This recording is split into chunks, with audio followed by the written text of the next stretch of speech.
Olá, meus amores! Tudo bem com vocês? Eu espero que esteja tudo ótimo, né?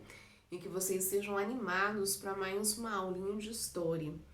Nós estamos falando sobre o desenvolvimento do segundo reinado, do segundo império, não é isso? E nós percebemos a importância de um produto nesse desenvolvimento, que foi o café. Nós falamos isso muito nas nossas aulas interativas, né? A gente até abordou o textinho da página 117, onde que a venda do café era lucrativa para o aumento da economia do Brasil. Agora, quando a gente fala sobre Brasil imperial, nós estamos falando de um Brasil independente, não é isso? E agora, eu convido vocês lá na página 118, onde a gente vai conhecer um pouquinho mais desse processo que ocorreu dentro do segundo reinado, que vem em específico, né, pelas leis abolicionistas, e a gente vai ver em especial da Lei Eusébio de Queiroz, onde é proibido o tráfico de pessoas escravizadas, e assim você tem uma abertura maior para os imigrantes. Por quê? Porque a mão de obra nas lavouras de café, elas são diminuídas devido a essa lei, porque não podia trazer, né, não podia mais comercializar pessoas que fossem escravizadas, traficar essas pessoas, visto que elas eram capturadas fora a sua vontade, né? Esta lei, ela vem a partir de muita luta desse povo, não só essa, como muitas outras leis, tá? Esse povo é um povo que vem sempre lutando pelo reconhecimento dos seus direitos, visto que eles eram tratados como mercadorias, eram tratados muito mal, né, desde a vista que eram capturados até o momento que chegavam aqui tinham que trabalhar de forma forçada e desumana, né? E aí você começa a ter esses movimentos abolicionistas, onde esse povo, ou melhor, esses povos, porque a gente fala de uma diversidade muito grande quando a gente fala de pessoas que foram escravizadas, em especial no continente africano, você fala de uma diversidade muito grande, porque são diversos povos que, infelizmente, pessoas dessa população foram feitas escravas, né? E quando a gente coloca essa lei Eusébio de Queiroz, essa proibição do tráfico, você tem, no primeiro momento, pessoas entre eles, né, fazendeiros, dentro do país mesmo, comercializando pessoas escravizadas, mas quando a mão de obra vai diminuindo e não pode se fazer o tráfico, é a entrada dos imigrantes. Eles entram para cá, eles entram no nosso país, e acredite se quiser, de uma forma até diferenciada das pessoas que foram escravizadas. Porque para os imigrantes, mesmo que o pagamento não tenha sido feito de forma honesta ao trabalho que prestavam, eles recebiam por isso.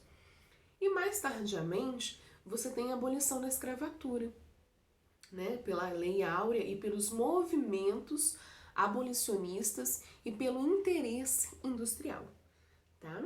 A gente vai ver que não é uma bondade, não aconteceu nenhum ato de bondade. Eles lutaram muito para esse momento e o grande interesse foi visando também ter uma população que pudesse consumir, porque nesse segundo reinado você tem a entrada das primeiras indústrias no Brasil. Até mesmo um dos barões que investem muito nessa indústria, porque alguns países próximos ao Brasil já estavam tendo um trabalho industrial, é o Barão de Mauá. E você começa o desenvolvimento dessa industrialização no nosso território. Então vamos ver isso na página 118. Vamos ver aí o textinho que fala sobre a Lei Eusébio de Queiroz e os primeiros imigrantes. O número de pessoas que trabalhavam nas fazendas de café era grande. Durante boa parte do segundo reinado, esse trabalho foi feito principalmente por africanos escravizados, trazidos à força para o Brasil por meio do tráfico. Em 1850, o tráfico de escravos foi proibido pela Lei Eusébio de Queiroz. Como não podiam mais comprar escravos trazidos pela África, os fazendeiros de áreas de grandes produções de café, como São Paulo e Rio de Janeiro, começaram a adquirir trabalhadores escravos por meio de tráfico interno, com outras regiões do Brasil, especialmente no Nordeste, que estava em fase de decadência econômica. ou seja, já não tinha mais tanto trabalho para que essas pessoas que foram escravizadas realizassem.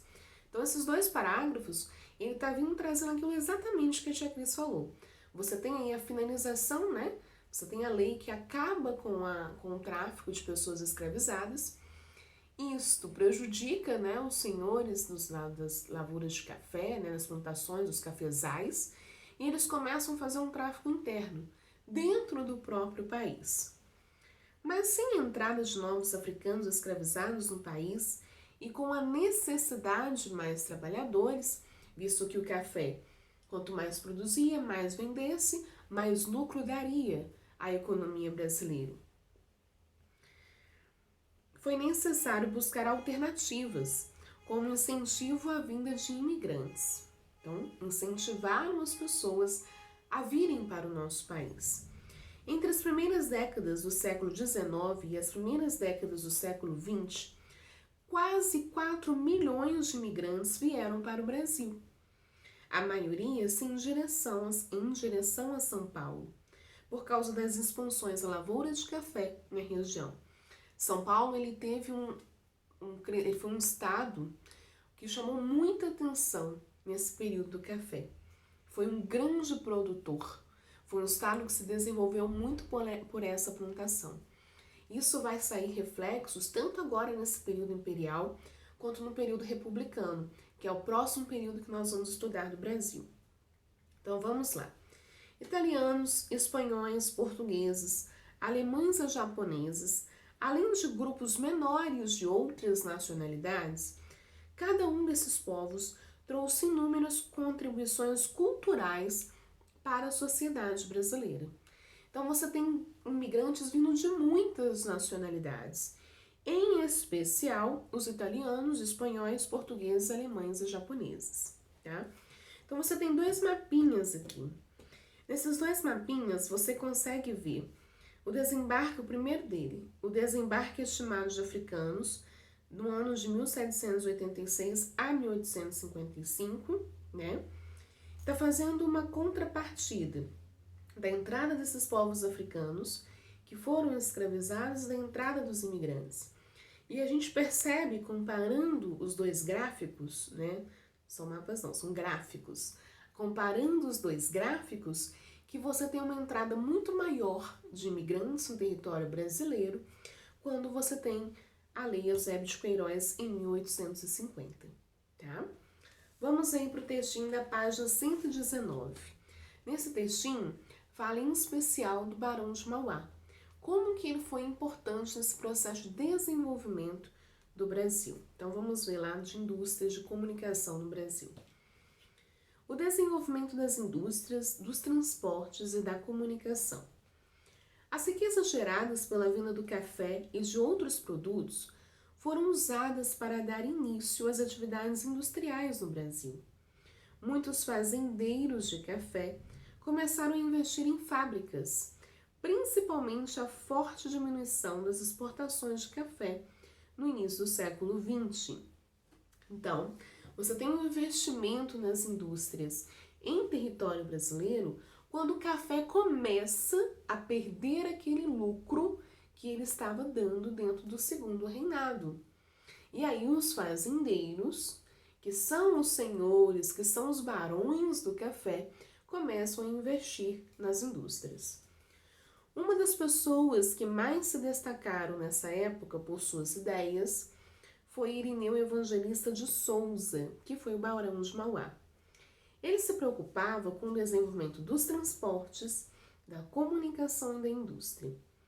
Como alguns ingleses e fazendeiros de café, o barão construiu a primeira ferrovia do Brasil, pela qual passou a primeira locomotiva do país, chamada de baronesa. Então, olha bem, você tem ali, isso vai ser em especial no estado de São Paulo, as primeiras ferrovias, porque você é onde você tem mais plantações de café e você precisa de transporte, né, para estar levando as cargas, para estar levando a mercadoria. E isso fica muito interessante dentro do processo de industrialização, que precisa-se também de levar as matérias-primas. E começa a destacar o papel desses grandes fazendeiros desses barões do café na importância da industrialização, onde eles começam a incentivar esse processo, visando o lucro, porque o café já não estava dando tão lucro assim. Outras realizações do Barão de Mauá. Ele foi um dos grandes nomes nesse momento, porque ele se preocupa com a evolução do transporte, com a evolução da comunicação, que é outras realizações. A criação de uma companhia de navegação a vapor para fazer a ligação entre as cidades do litoral, a montagem de um estaleiro para a construção de navios, a iluminação a gás na cidade do Rio de Janeiro e a instalação de um cabo telegráfico submarino ligando ao Brasil à Europa. Então ele pensa em muitos detalhes, né? Então presta atenção, meus amores. Quando a gente fala desse desenvolvimento, a gente está falando de uma mudança significativa no cenário brasileiro. Posteriormente, daqui a pouco, a gente vai estar falando do fim da escravidão. Então é interessante a gente acompanhar este processo, tá bem? Bom, qualquer dúvida eu estou à disposição, qualquer coisa vocês podem me procurar, tá bem? Um beijo para vocês e fiquem com Deus.